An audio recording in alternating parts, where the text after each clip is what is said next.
नमस्कार, आपके साथ मैं हूं गौरव अग्रवाल। देश के कोरोना मामले बहुत तेजी से बढ़ रहे हैं। कोरोना की हर बड़ी खबर आप तक पहुंचाएंगे। पूर्णिमा भी अब आपके साथ जुड़ चुकी हैं।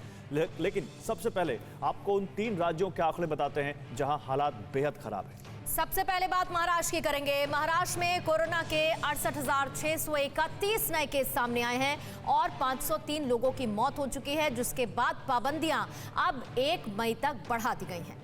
और उत्तर प्रदेश में भी विकराल हुआ है कोरोना। यूपी में कोरोना के 30,566 नए पॉजिटिव मामले मिले हैं। एक दिन में 127 कोरोना मरीजों ने उत्तर प्रदेश में अपनी जान गंवा दी है। वहीं देश की राजधानी दिल्ली में 25,462 नए केस आए हैं और 161 की मौत हुई है।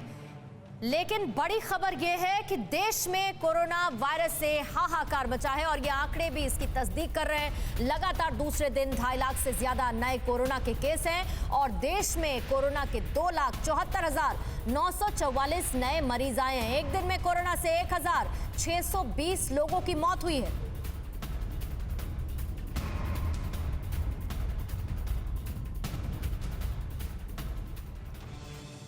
और देश का सबसे बड़ा सूबा उत्तर प्रदेश भी कोरोना से हलकान है। यूपी में कोरोना के 30,566 नए मामले आए। यूपी में एक दिन में 127 कोरोना मरीजों ने अपनी जान गंवाई।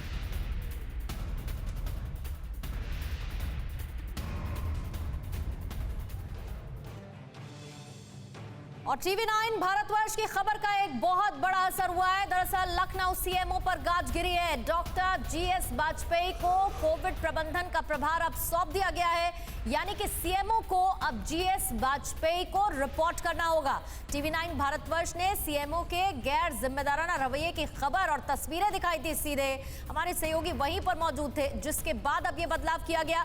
सीएमओ को अब रिपोर्ट करना होगा क्योंकि सीएमओ ने गैर जिम्मेदाराना रवैया दिखाया था। यह मामला प्रकाश में आया। टीवी 9 भारतवर्ष ने इस खबर को दिखाया, जिसके बाद एक्शन लिया गया और खबर का बड़ा असर हुआ है। उधर महाराष्ट्र में 1 मई तक जारी रहेंगी पाबंदियां। कोरोना रोकने के लिए उद्धव सरकार ने फैसला किया है। महाराष्ट्र में कोरोना के 68,600 से ज्यादा मामले आए हैं। महाराष्ट्र में 24 घंटे में कोरोना से 500 से ज्यादा लोगों की मौत हो गई। मुंबई में कोरोना के 8,468 नए केस आए, 53 लोगों की मौत हो गई, जिसके बाद अब जो भी पाबंदियां लगाई गई हैं वो आगे मई तक जारी रहेंगी।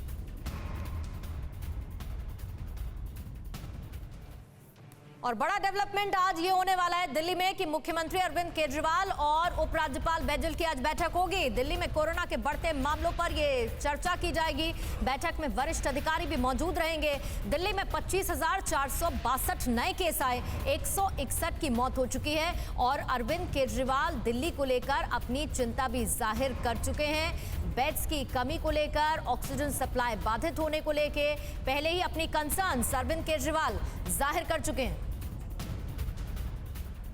दिल्ली के सीएम अरविंद केजरीवाल की प्रधानमंत्री मोदी को चिट्ठी भी पहुंची है, जिसमें दिल्ली में कोरोना की स्थिति बेहद गंभीर अरविंद केजरीवाल ने बताई है। दिल्ली में कोरोना बेड और ऑक्सीजन की भारी कमी है। 10,000 में से 7,000 बेड कोरोना के लिए रिजर्व किए जाएं। ये बात अरविंद केजरीवाल ने की और साथ ही प्रधानमंत्री मोदी से ये कहा है कि फौरन ऑक्सीजन उपलब्ध कराई जाए। ऑक्सीजन की भारी किल्लत देश की राजधानी में हो रही है। लेकिन वहीं दिल्ली के लिए राहत की खबर एक ये भी है कि 3 नए कोविड सेंटर तैयार हैं।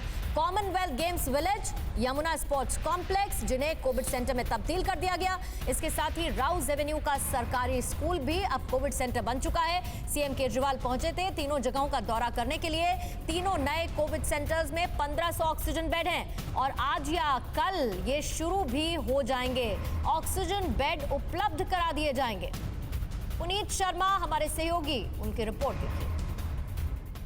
दिल्ली सरकार ने बहुत ही तेजी से जो कॉमनवेल्थ गेम्स विलेज है उसको कोविड अस्पताल में तब्दील कर दिया। इस वक्त हम ग्राउंड जीरो यानी उसी कॉमनवेल्थ गेम्स विलेज में मौजूद हैं और देखिए यहाँ पर बेहद कम समय में कितनी तेजी से तैयारियां की जा रही है। लगभग 600 से ज्यादा बेड यहाँ पर तैयार किए गए हैं। 24 घंटे से कम का वक्त लिया गया इन बेड्स को तैयार करने के लिए। अस्पताल को कोविड अस्पताल बनाने के लिए इस यहाँ पर बहुत तेजी से काम चल रहा है और इसके अलावा अलावा यहाँ पर जो मरीज अगर आते हैं कोविड के तो उनके लिए सभी सुख सुविधाओं का ख्याल रखा जाएगा, खासतौर से जो ऑक्सीजन है उसकी व्यवस्था की जाएगी और जितने भी तमाम जो जरूरत की चीजें हैं, दवाइयां हैं, उनकी व्यवस्था की जाएगी। कितने बेड यहाँ पर हैं, क्या क्या सुविधाएं दी जाएंगी? ये वाला जो सेंटर है ये HCL स्पॉन्सर्ड सेंटर है। ये इसका हमारा टारगेट है कि टोटली 600 बेड्स हो। अभी हमने 200 बेड्स को एक्टिवेट किया ऑक्सीजन सप्लाई के साथ एंड अगर ज़रूरत पड़ने पर हमसे बाकी 400 बेड्स को भी एक्टिवेट कर देंगे। और देखिए अब राजस्थान की बात करते हैं। राजस्थान सरकार ने नई गाइडलाइंस जारी की हैं। राजस्थान में आज से 3 मई तक जन अनुशासन पखवाड़ा मनाया जाएगा। पखवाड़े के दौरान सभी दफ्तर और बाजार बंद रहेंगे। कोरोना के बढ़ते मामलों के बाद गहलोत सरकार ने यह फैसला किया है।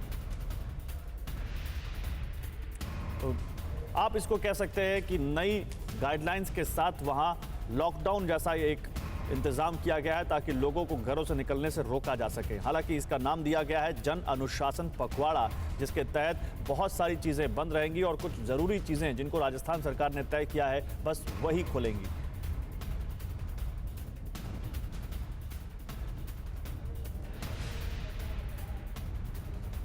तो देखिए आज से 3 मई तक ये अनुशासन पखवाड़ा शुरू हो जाएगा, जिसमें कोशिश की जाएगी सख्ती लाई जाए। लेकिन क्या खुला क्या बंद है, एक बार जरिए बिग वॉल ग्राफिक्स के जरिए उस पर नजर डाल लीजिए। जो जरूरी सेवाएं हैं उन्हें छूट दे दी गई है, लेकिन जितने भी दफ्तर हैं उन्हें बंद रखने का आदेश इस बाबत जारी कर दिया गया है। राशन की दुकानें क्योंकि आपकी जरूरत की हैं वो खुली रहेंगी, लेकिन बाजार बंद रहेंगे ताकि भीड़ इकट्ठा ना हो।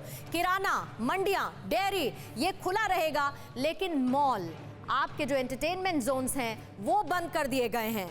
यात्रियों को छूट दे दी गई है अगर कोई ट्रैवल कर रहा है तो, लेकिन सिनेमा घर आप अपने एंटरटेनमेंट के लिए नहीं जा पाएंगे, उसको बंद कर दिया गया है। रेस्टोरेंट से होम डिलीवरी हो सकती है अगर आप खाना ऑर्डर करते हैं, लेकिन जो व्यावसायिक प्रतिष्ठान हैं उनको बंद करने के आदेश जारी कर दिए गए हैं। जो LPG है, पेट्रोल पंप है, जरूरी सर्विसेज हैं, इन्हें खोलने की इजाजत दे दी गई है और व्यावसायिक प्रतिष्ठान बंद करने के आदेश जारी कर दिए गए हैं। तो 3 मई तक ये आदेश लागू रहेंगे, जब कोशिश की जाएगी कि इस अनुशासन का पालन किया जाए ताकि लोगों की भीड़ बाहर कम से कम हो और इसे कंट्रोल किया जाए। बढ़ते हुए केसेस पर रोकथाम लगाई जाए, इस बात की कोशिश सिर्फ राजस्थान सरकार नहीं कर रही है, बल्कि बाकी राज्य सरकारें भी अहम कदम उठा रही हैं और लगातार प्रधानमंत्री की तरफ से भी अपील की जा रही है कि राज्य सरकारों को जो उचित कदम लगते हैं वो उठाए जाए। और इसीलिए ये तस्वीर देखने को मिल रही है, ये आप नोट कर लीजिए अगर आप राजस्थान में हैं। क्या खुला है, क्या बंद रहने वाला है, ये आपकी जरूरत की चीजें हैं और इसीलिए इसी के हिसाब से आप अपने घर से बाहर निकलें। और बार बार ये अपील की जा रही है कि अगर बहुत जरूरी हो तभी आप घर से बाहर निकलें, वरना घर में रहने में ही सूझबूझ है। देखिए राजस्थान का पूरा हाल आपको बताया पूर्णिमा ने, लेकिन अब बात करते हैं पूर्व प्रधानमंत्री डॉक्टर मनमोहन सिंह की, जिन्होंने प्रधानमंत्री नरेंद्र मोदी को एक चिट्ठी लिखी है। मनमोहन ने कोरोना के हालात पर चिंता जताई, देश में वैक्सीनेशन बढ़ाने की जरूरत है, ये कहा है प्रधानमंत्री नरेंद्र मोदी को। पूर्व प्रधानमंत्री मनमोहन सिंह ने कोरोना से लड़ने के लिए उन्होंने 5 अहम सुझाव दिए हैं और बताया है कि कैसे इस जंग में और तेजी से कोरोना का मुकाबला किया जा सकता है। तो पूर्व प्रधानमंत्री डॉक्टर मनमोहन सिंह ने क्या सुझाव दिए हैं, आइए जानने के लिए एक बार फिर से पूर्णिमा के पास चलते हैं। पूर्णिमा, और कोशिश की जाएगी आपको बिग वॉल ग्राफिक के जरिए समझाने की जो 5 सुझाव हैं जो मनमोहन सिंह ने दिए हैं अपनी चिट्ठी के जरिए प्रधानमंत्री मोदी को, वो क्या है उसकी तस्वीर भी आप देख लीजिए। 3 सुझाव इधर हैं, 2 सुझाव इधर हैं। पहला सुझाव ये है कि जो वैक्सीन निर्माता हैं उनको पहले ही ऑर्डर दे दिए जाए, प्री ऑर्डर्स की कोशिश की जाए। केंद्र सरकार पारदर्शी फॉर्मूले पर काम करे, ट्रांसपेरेंसी हो, किसी तरीके की घपलेबाजी उसमें ना हो। इसके साथ ही राज्यों को फ्रंटलाइन वर्कर्स की श्रेणियां तय करने की छूट मिले, अपने हिसाब से कैटेगराइजेशन की इजाजत उन्हें मिले। जो वैक्सीन निर्माता हैं उनको और छूट दे दी जाए, यानी कि अगर रियायत देनी है तो उसमें इजाफा किया जा सकता है। और जो विदेशी वैक्सीन है उसका आयात करना चाहिए। वजह यह है कि ज्यादा से ज्यादा अगर वैक्सीन अवेलेबल हो पाती हैं तो जो वैक्सीनेशन ड्राइव चल रही है उसमें तेजी आ पाएगी, लोगों तक वैक्सीन पहुंच पाएगी। और इंतजार वैसे भी हम तीसरी वैक्सीन यानी कि स्पुतनिक वी का कर रहे हैं और इसीलिए उसका इंतजार हो रहा है ताकि जल्द से जल्द लोगों को वैक्सीन की डोज मिल पाए। बिल्कुल, इस बीच एक और बड़ी खबर, देश भर में ऑक्सीजन की कमी के बीच राहत की खबर है। ऑक्सीजन की सप्लाई के लिए रेलवे ऑक्सीजन एक्सप्रेस चलाएगी। अब स्पेशल ट्रेनें चलाई जाएंगी ऑक्सीजन पहुंचाने के लिए। रेल मंत्री पीयूष गोयल ने इसका ऐलान किया है। फास्ट सप्लाई के लिए ग्रीन कॉरिडोर भी बनेंगे। ग्रीन कॉरिडोर यानी जब ये ट्रेनें चलेंगी तो उनके रास्ते में कोई रुकावट ना आए, कोई बाधा ना आए। देश भर में लिक्विड मेडिकल ऑक्सीजन और ऑक्सीजन सिलेंडर डिलीवर किए जाएंगे। और क्या है केंद्र की रणनीति ऑक्सीजन की सप्लाई को दुरुस्त करने को लेकर, ये जानने के लिए एक बार फिर से पूर्णिमा के पास चलते हैं। पूर्णिमा।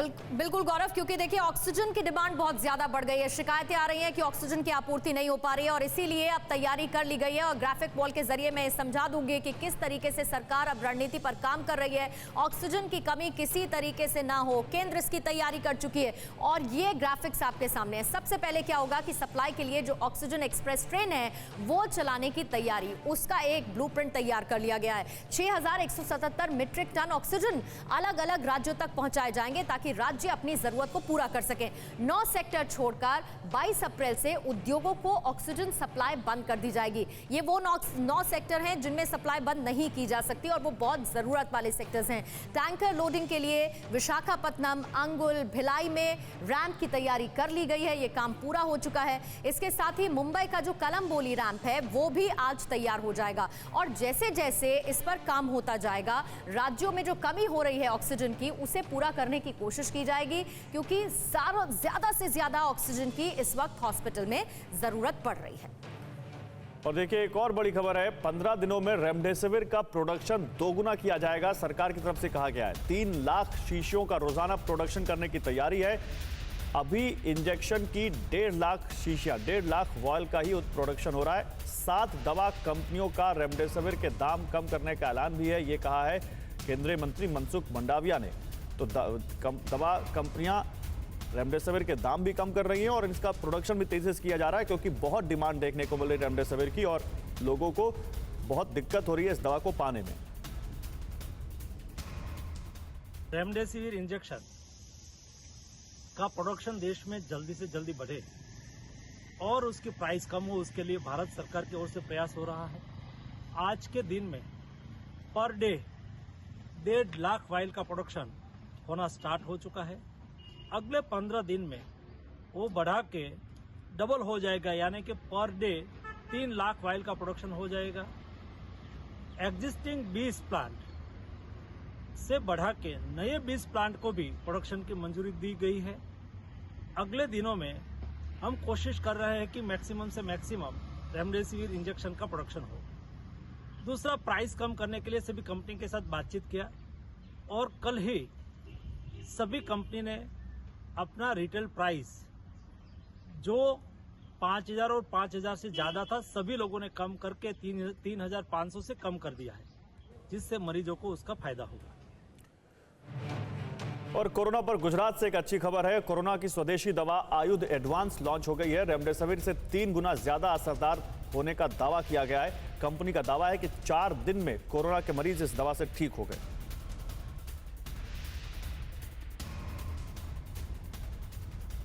और आयुध एडवांस क्या है, एक बार फिर ये जानने के लिए चलते हैं पूर्णिमा के पास। बिल्कुल, क्योंकि रेमडेसिविर से 3 गुना ज्यादा फायदेमंद इसे बताया जा रहा है, तो इसकी जानकारी भी आप ले लीजिए कि आखिर आयुध एडवांस की तरफ से जो दवा तैयार की गई है वो है क्या। आयुध एडवांस एक स्वदेशी लिक्विड दवा है जिसका इस्तेमाल किया जाता है और आयुध एडवांस को 21 पौधों से तैयार किया गया। 21 पौधों का इस्तेमाल कर इसको रेडी कर दिया गया। अहमदाबाद के सरकारी अस्पतालों में इसका अभी ट्रायल किया जा रहा है, यानी कि ट्रायल के बाद ये लोगों के लिए अवेलेबल कर दी जाएगी। दवा को गुजरात के आयुर्वेद विभाग ने अभी मंजूरी दे दी है। ट्रायल भी इस वक्त जारी है। ज्यादा से ज्यादा असरदार ये हो, इसकी कोशिश हो रही है। आयुध एडवांस का कोई साइड इफेक्ट नहीं है, ये एक बहुत इंपॉर्टेंट पॉइंट इसका है। कोई इसका साइड इफेक्ट नहीं है और इसीलिए कोशिश की जा रही है कि जल्द से जल्द लोगों तक इसको पहुंचाया जाए। फिक्र आपकी, सोमवार से शुक्रवार रात 9 बजे सिर्फ TV9 भारतवर्ष पर।